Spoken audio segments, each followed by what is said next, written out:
Count them. 4 layers of double chocolate cake, and then that's sandwiched in between peanut butter frosting and then covered in a salted caramel whipped topping.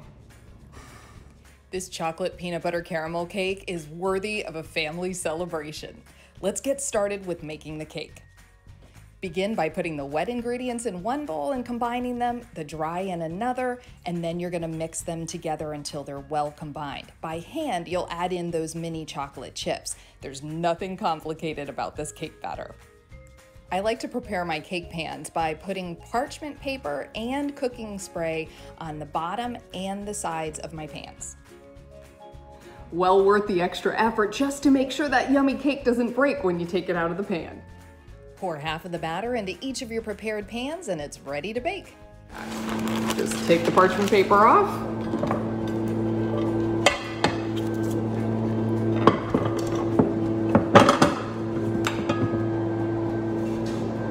Perfectly shaped cake, no breaks.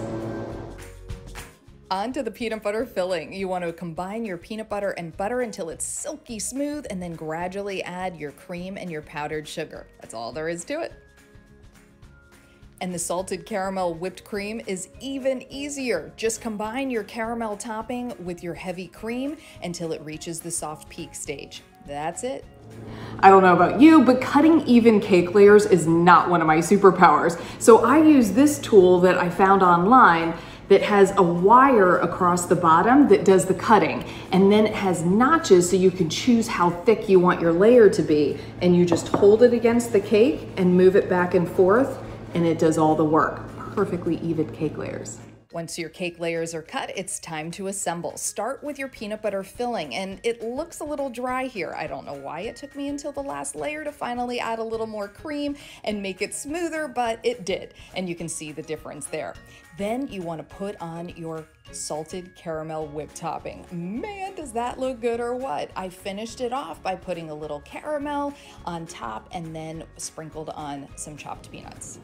All right, so here's the finished cake, and it's so heavy I was afraid to carry it for fear of dropping it. And then just out of curiosity, I was thinking, well, how much could it weigh?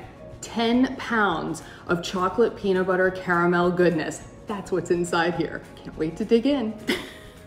You can get this recipe and many more at homewithshay.com.